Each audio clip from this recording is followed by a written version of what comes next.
Brady was ready. Dak was ready. Deshaun?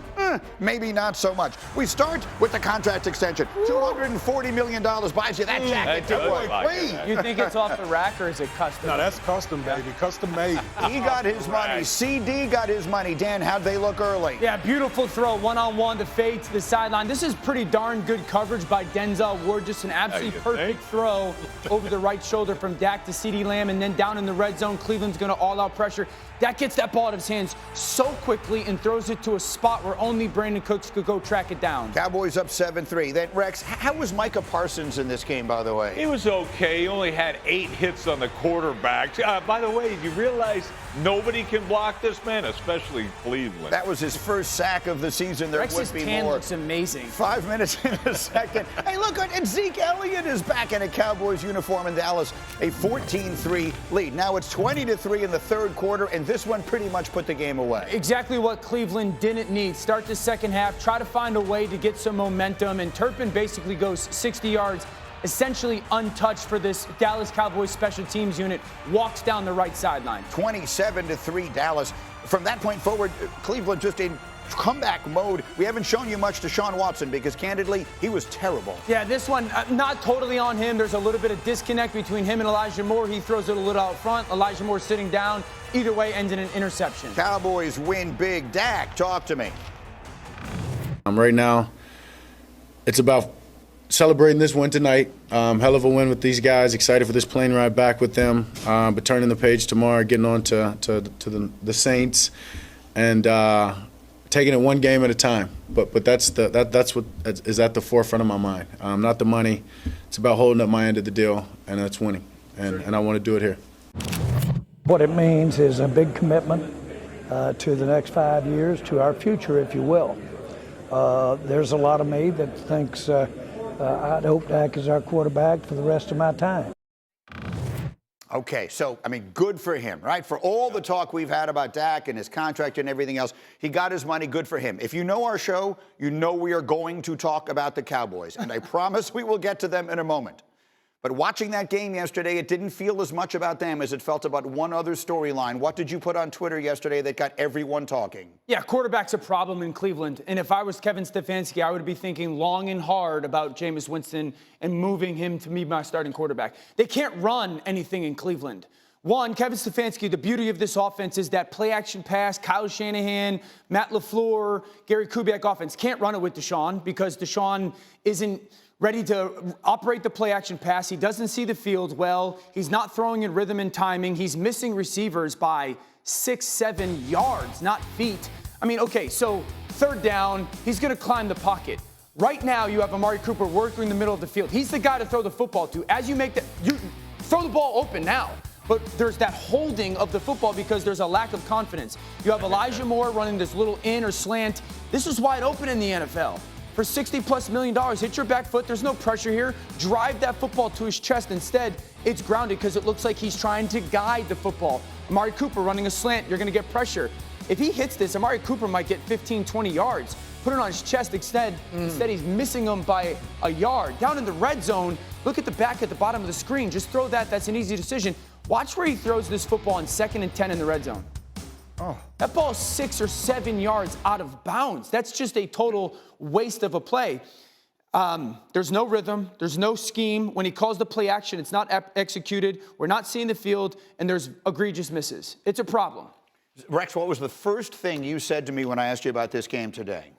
I go, that's what you put out there? You have all off season, you have all training camp, and that's what you put out there? Like, they got out coached too. Like, the quarterback, okay, played like garbage. Well, that plan was horrible. And first off, you can't let Micah Parsons destroy the game. Part of the reason Deshaun Watson looked as bad as he did, because they couldn't. Yeah, I don't want to be naive. The offensive line did not play well, no doubt. But here's my thing, Rex. I don't think this offense, you know this offense, right? This West Coast run, play action scheme when it's at its best. They won't do that or can't do that with Deshaun. It's only shotgun. When they try to do it, sometimes Deshaun's launching it into double coverage. So I agree with, like, the plan may not being ideal, but I don't think Kevin Stefanski right now can run the scheme that he wants to. Well, then that's on his butt. You guys signed off on this Deshaun Watson trade. So, I mean, it ain't just this kid making all the money and all that stuff. The guy used to be a hell of a player. We've seen him one time since he went to Cleveland where he looked like the old Deshaun Watson. Right. And that was when he hit 13 straight passes with a shoulder injury to beat Baltimore. Last year, yep. And that's it. So to me, confidence, you talked about it before. Kid is playing with zero confidence. Zero confidence. Who the hell's that on? Just the kid? Bull.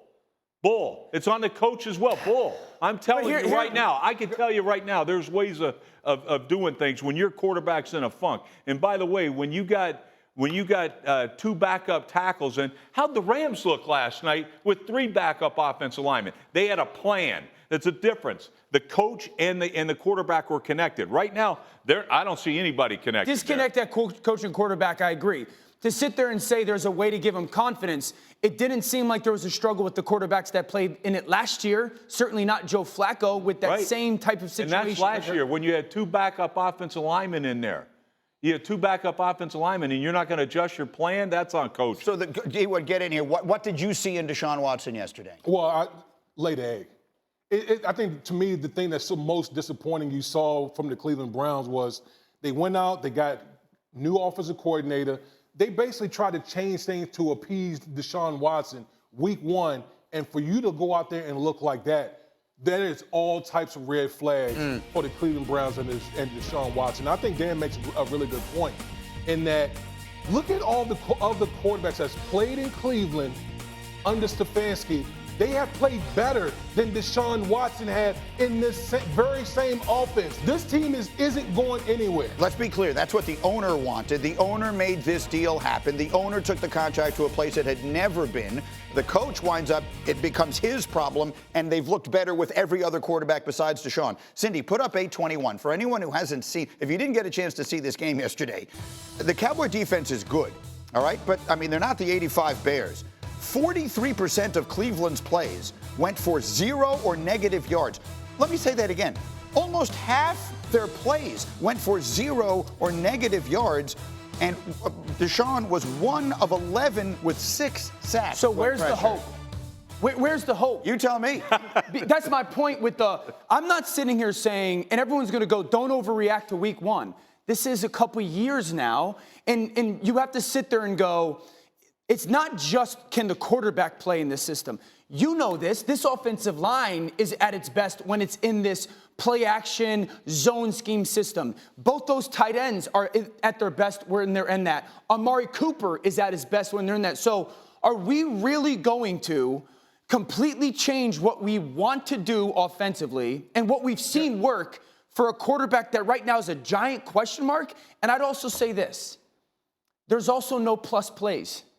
Whether we like it or not, once you reach a certain level of finance in this league, the expectation is you're supposed to cover up some stuff. And that's not happening either.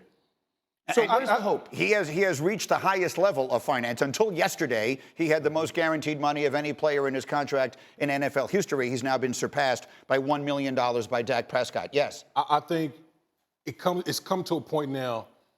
Is the business of football interfering with the best interest of the team? Yeah. If you're a veteran player, think about this. It goes back to what we talked about with other quarterbacks coming in this very same system and executing at a high level. These veteran players in that locker room, they've seen that. They've seen that. Sure. And then you keep seeing so over and over. Defense. Right. And they've seen that. That's when you start getting fractures in the locker room because you keep trotting out the same guy, and guys are thinking, well, it's a contract. That's the only reason you're trotting this guy out there. Clearly, he's not executing. He's not playing to the level that we expect him to play. When does it come to a head in Cleveland? That's what I want to know. Yeah, well, and I totally get it because this, to me, is a championship-level defense. Mm-hmm. No doubt. Then how about we play to it? How about we play to it? I thought the Cleveland defense was pretty good yesterday, given the situation that they were absolutely. What does play to it mean? Play to it means we're going to sit back and shorten games when we're facing good opponents. We're going to run the football. We're going to protect the quarterback first and foremost.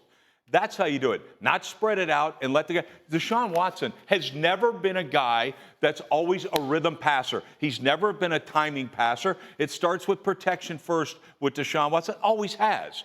Where the hell was it? Micah Parsons getting 8 quarterback hits is not protection Rex, first I to me. agree. But that's why I sit there and I go, This scheme needs the quarterback under center running the football in play action. But this quarterback he's not operating that. And the reality is you're not paying a guy $230 million to have to cover up for his weaknesses, right? To Dan's point, I understand that you're there. But Greeny, there's something that you wanted. You had to have.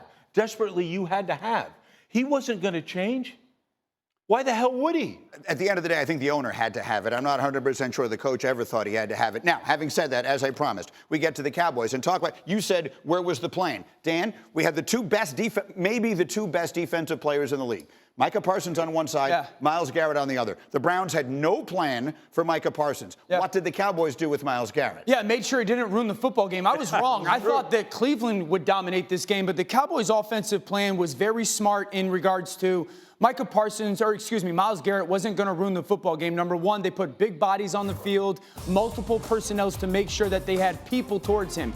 2 backs, 2 tight ends, quick play action away from him. Ball gets out of Dak Prescott's hands very quickly. Second thing is 7 guys in protection with only a 4-man rush. They got the 5 offensive linemen and 2 backs double teaming Myles Garrett. Dak gets one-on-one to the outside the perimeter. Brandon Cooks easily wins. Now they'll put 2 tight ends as a tight end wing there. They're going to bootleg away with action and then towards him, making sure that they can pin Myles Garrett down. Dak Prescott then gets vision outside. The constant thing is moving when and where Dak Prescott is going to throw the football. Myles Garrett's going to be up top. What are they going to do? They're going to sprint Dak Prescott out away from him. 1st and 10, easy completions. They made sure, and I got to give Dallas credit, that Myles Garrett was not going to ruin the football game by very smart use of personnel, by committing people towards him, and then making sure Dak Prescott was moving away. 100%. I totally agree with you. Mike McCarthy did an amazing job. Great job. And his staff. Why? They recognized they couldn't block Myles Garrett. Okay? That's the difference, in my opinion, right here. That's fair. Why don't you move the pocket for Deshaun Watson? Why don't you do the same exact plan? Like, to me, this guy got it. And by the way, they dominated the whole game. All three phases of it, they had a great plan. And like John Fossil and special teams absolutely dominated this game. The defense, Mike Zimmer, even though they should have hired me, dominated the game. I'm just telling you, this was a great coaching job by Mike McCarthy, who outcoached the coach of the year. He wins it every damn year, and they never win a damn game in the playoffs. So to me, stop. Like, we want to always give really this dude flowers. You had a guy that at one point was a hell of a player, and now he looks like we want to bench him now. Like, you need to look yourself in the mirror first if you're a Cleveland Brown coach. How about the Cowboys side of this thing, D. Wood? So many questions about them coming in. Did they answer them for you? They look good. I mean, think about it. All the discussion that we talked about with the Dallas Cowboys all offseason, the contract, the fact that the coach is in the last year of his deal, all the stuff that really doesn't matter on the field. And what did the Dallas Cowboys do? Took care of business. They out-executed the Cleveland Browns on the road. Like, that is what you call making a statement in week 1. All